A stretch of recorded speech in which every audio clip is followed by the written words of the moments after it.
এই গুনার রাজ্যে, গুনার এই সয়লাবের মধ্যেও প্রতিদিন উল্লেখযোগ্য পরিমাণ ছেলে পেলে, কিশোর যুবক মুসলিম প্রত্যেক দিন আলহামদুলিল্লাহ বাংলার জমিনে গুনাহ আর অসভ্যতা ছেড়ে দিয়ে আল্লাহর পথে ফিরতেছে আলহামদুলিল্লাহ। এমন ছেলের খবর যদি তোমার দরকার হয় আমার সাথে যোগাযোগ, আমি শোনাবো ইনশাআল্লাহ। আমি নাম দেবো, ঠিকানা দেবো, তুমি দেখে আইসো। যে ছিল চরিত্রহীন সে এখন ইমানদার, যে মেয়ে ছাড়া নারী ছাড়া বুঝতো না সে এখন পাক্কা তাহাজ্জুদের রাত গভীরে চোখের পানি ফেলেছে। মনে করো না 2-4 জন ফালতু লোকের কারণে, 2-4 জন চরিত্রহীনের কারণে পৃথিবী ইসলাম আটকায় যাবে না। বাবা, ইসলাম আছে, ইসলাম থাকবে, আল্লাহর দ্বীন থাকবে। আবু জাহেল সেদিন বিরোধিতা করছে, আবু জাহেল নাই, ইসলাম আছে। আবু লাহাব নাই, ইসলাম আছে, আছে না? এই জন্য আমাদের কেউ যদি না মানি, এই কারণে ইসলাম ঠকবে না, দ্বীন ঠকবে না, আল্লাহর কোরআন ঠকবে না। কে ঠকবে? আমি ঠকবো কেন? দোস্ত, এটা অসভ্যতা। প্রাপ্তবয়স্ক ছেলে, বালেক ছেলে একজন আরেকজনকে জড়াইয়া ধরা, এটা অসভ্যতা, এটা অশ্লীলতা, এটা বেহায়াপনা, এটা নোংরামি, এটা নোংরামি, এটা শাহওয়াতের গোলামি।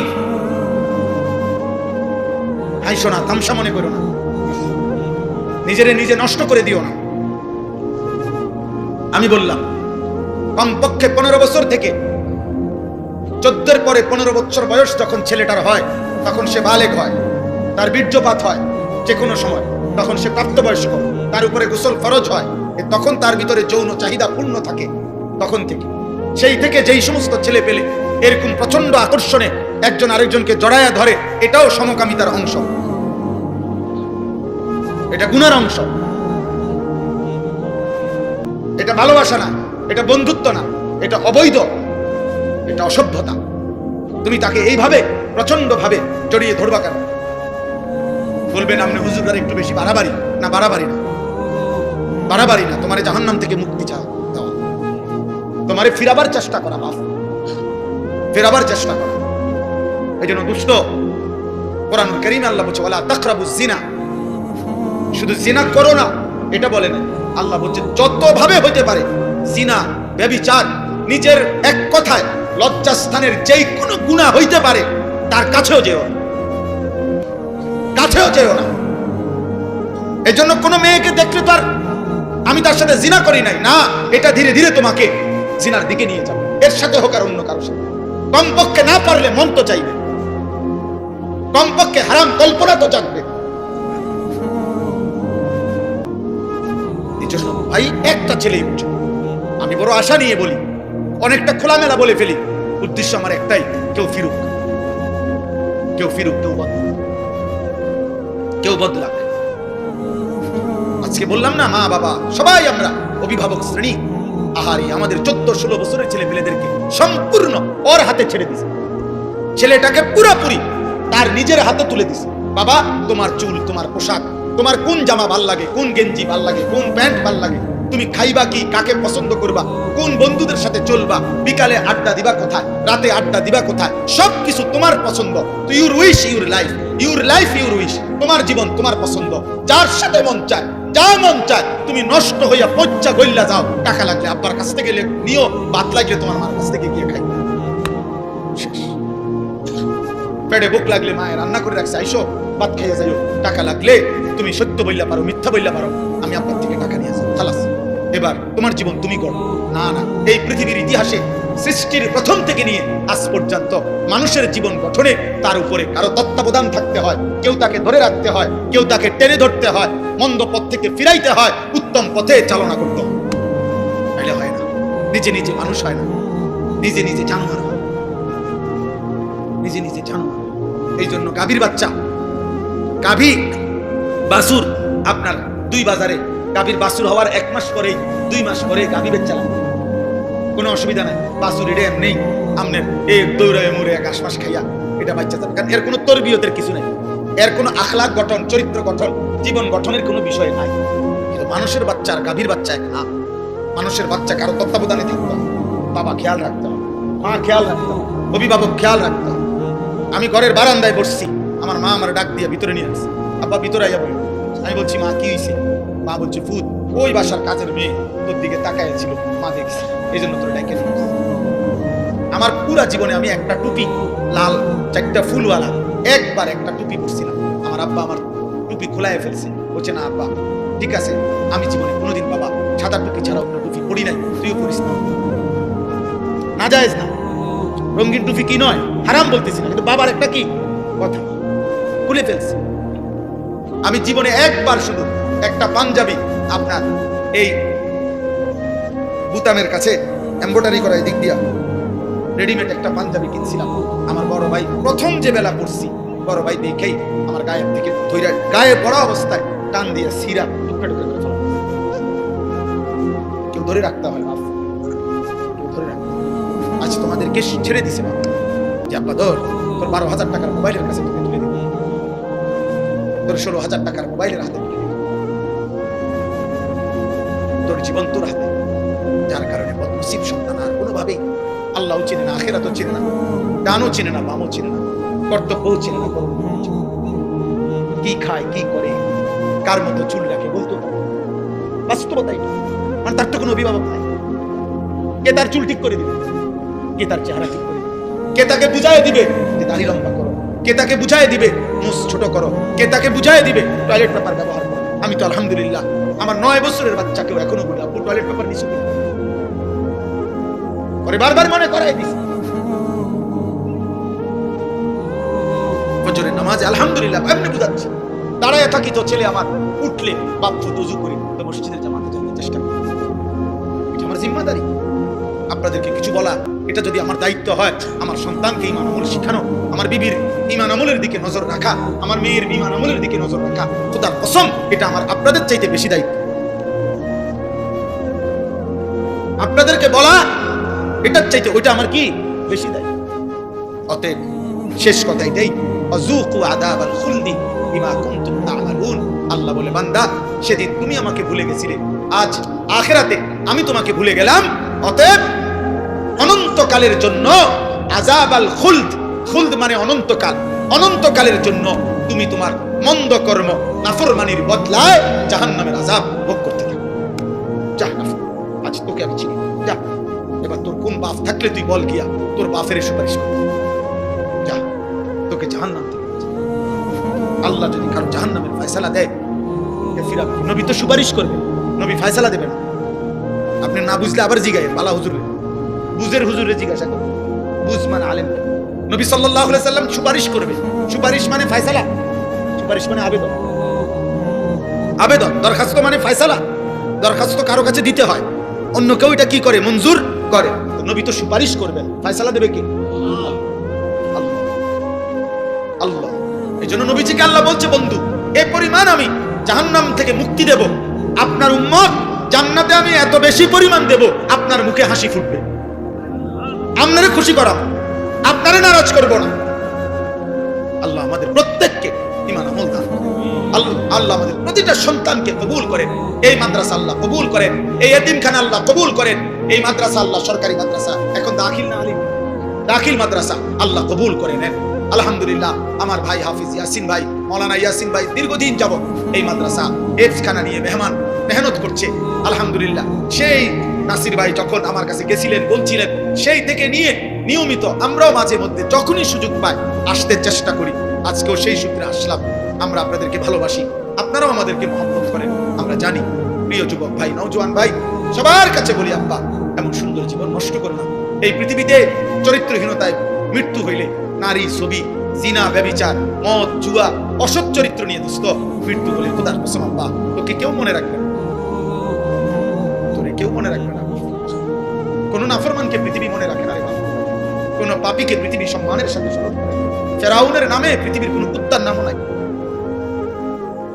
নমরুদের নামে পৃথিবীর কোন কুত্তার নামও নাই। কিন্তু যখন জীবিত ছিল তখন তো দুনিয়া ভোগ করছে, করছে না? ফেরাউন তো বাদশা ছিল, দেহে কি ভানি ভাত খাইছে? সে কি শুধু ডাল ভাত খাইছে?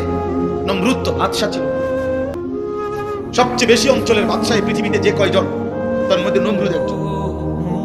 আবু জেহেলের নামে পৃথিবীর কোন কুত্তার নামও নাই।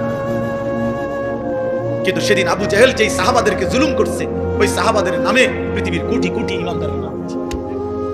উমাইয়া ইবনে খালফ যেই বেঈমান হযরত বেলালকে কষ্ট দিছে, তার নামে পৃথিবীর কোনো জানোয়ারের নামও নাই, কিন্তু বেলালের পবিত্র নাম কোটি কোটি ইমানদারের আছে। আমি একটা ছেলেকে বলি, একজনকে, তোমাকেই বলছি ভাই, আমি ভোটের আশায় না যে সবার ভোট দরকার, আমি ভোটের আশাই তো আসি না, আমি আসছি আখিরাতের আশা।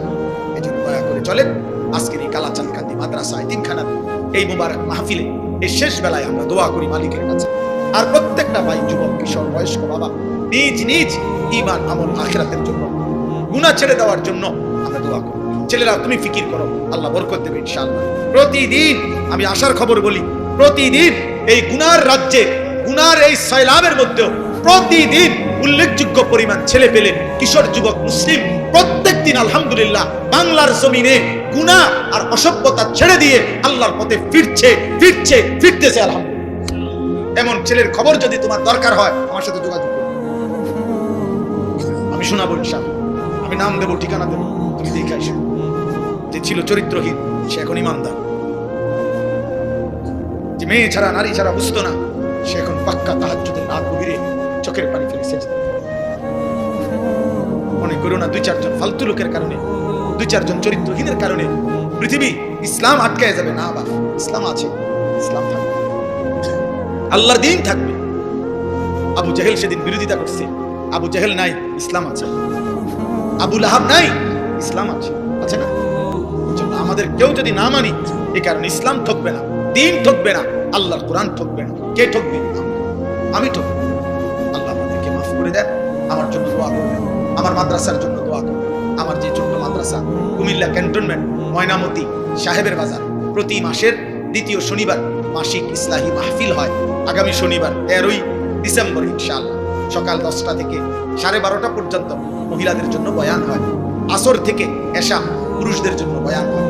ছেলেদেরও দাওয়াত দিলাম, বাবাদের কারো সুযোগ থাকলে যাওয়ার চেষ্টা করুন। আমার একটা দোয়া চাই বিশেষভাবে, আমি একটা 1 মিনিটে বলি। আমার জীবনের একটা বড় স্বপ্ন, মুসলিম কিশোর যুবক ছেলেরা আল্লাহর দিকে ফিরবে, আল্লাহর দিকে ব্যাপকভাবে ফিরবে, নামাজি হবে, আগামী দিনে ইনশাআল্লাহ মাহদির পক্ষে লড়বে, এমন একটা স্বপ্ন আশা নিয়ে মুসলিম কিশোর যুবকরা যেন ব্যাপকভাবে ওযু, নামাজ, ঈমান, আমল, আখলাক, চরিত্র শিখতে পারে। এজন্য আমি একটা ভিন্ন উদ্যোগে আমার মাদ্রাসায় 118 শতক জায়গা একসাথে আমি কিনছি, প্রায় 2.5 কোটি টাকার উপরে জায়গার দাম, মাটির দাম।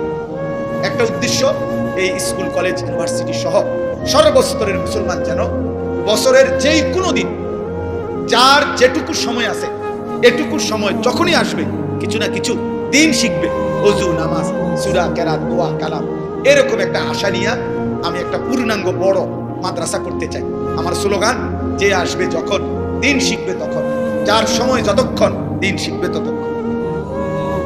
শুক্রবার অনেকের ছুটি আছে, শনিবার অনেকের ছুটি আছে, কোনো পরীক্ষার বন্ধ আছে, সে ওযু শিখুক, নামাজ শিখুক। আলহামদুলিল্লাহ আমরা গত এই 1 বছরে আপনার 2 বার আমরা স্কুলের ছেলেদের জন্য আমাদের মাদ্রাসায় কোর্স করাইছি। এই পর্যন্ত প্রায় 450 ছেলে, না 350, 150, 500 ছেলে মোট এই পর্যন্ত আলহামদুলিল্লাহ 2 বারে আমাদের 30-32 জন উস্তাদের কাছে 3 দিন লাগাতার থাইকা। আমাদের মাদ্রাসা যখন বন্ধ দেয়, এই বন্ধের সময় আমরা 3 দিনের আয়োজন করি।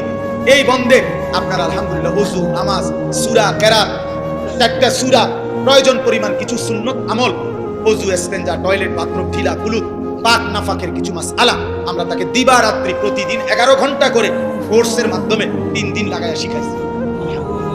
আলহামদুলিল্লাহ, আলহামদুলিল্লাহ। ফজর ক্যাম্পেইনের কাজ করি আমরা সারা বাংলাদেশ জুড়ে। আমাদের একটা স্বপ্ন যে ফজরের নামাজে মুসল্লি বাড়বে, কিশোর যুবক ফজরের নামাজ পড়বে, এটার একটা ক্যাম্পেইন করি, মানে প্রচারণা করি। আলহামদুলিল্লাহ, যে একটা যুবক সিদ্ধান্ত নিবে যে সে নিজে ফজর পড়বে, আরো সাথীদেরকে একজনকে সে ফজরের নামাজের জন্য ডাকবে। আমার একটা উদ্দেশ্য হলো এই যে আমি এটা দেখলাম, ইনাম সমাজের জাগ্রত নাগরিক স্বজন, এই যারাই আয়োজন করেছেন, এটা আপনাদের কাছে আমার অনুরোধ, মানুষের কল্যাণ করতে হয় 2 ভাবে। এক হলো আর্থিক সেবামূলক কল্যাণ, আরেকটা হলো জীবন পরিবর্তন, আখিরাতমূলক কল্যাণ।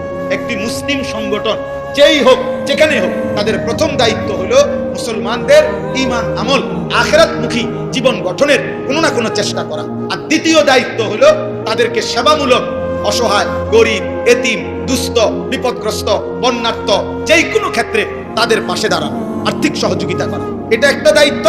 আর জীবন পরিবর্তন একটা দায়িত্ব। এই জন্য এই ফজর ক্যাম্পেইনের কাজ আপনারা করতে পারেন। আলহামদুলিল্লাহ, যে একটা যুবক একজন যুবককে ডাকবে, তুমিও পড়বা, তুমি তোমার একজন বন্ধুকে ফজরের নামাজের জন্য উঠাইবা।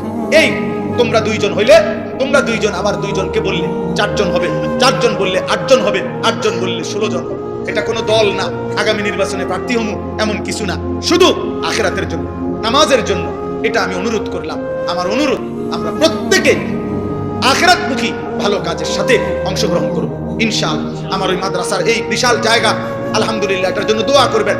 আর্থিকভাবে যদি কারো সুযোগ হয় সহযোগিতাও করবেন। এই 2.5 কোটি টাকার জায়গা অনেক আল্লাহর বান্দা সারা বাংলাদেশ থেকে যে যেমনে যেটুকু দিচ্ছে, আমরা সুদ করতেছি, প্রায় 1.5 কোটি টাকা সুদ হয়েছে, আরো বাকি আছে অনেক টাকা। 4200 টাকা এক মুসল্লা পরিমাণ, নামাজের জায়নামাজ পরিমাণ জমির মূল্য। এই টাকাটা আমরা একটা কাগজের মাধ্যমে প্রচার করি, যদি কেউ দেয় আমরা তাকে আমাদের মাদ্রাসার আজীবন উন্নয়ন সদস্য হিসেবে ওনার নাম উঠাই। প্রতিটা দোয়ায় সাদকায়ে জারিয়ার সওয়াব হিসাবে উনি ইনশাআল্লাহ পাইতে থাকবে, কম বেশি আরো হইতে পারে। যেজন্য বললাম, আপনারা আমারে মহব্বত করেন, আমিও আপনাদেরকে মহব্বত করি। আল্লাহ আপনাদের প্রত্যেককে ভালো কাজে, নেক কাজে অংশগ্রহণ করার তৌফিক দান।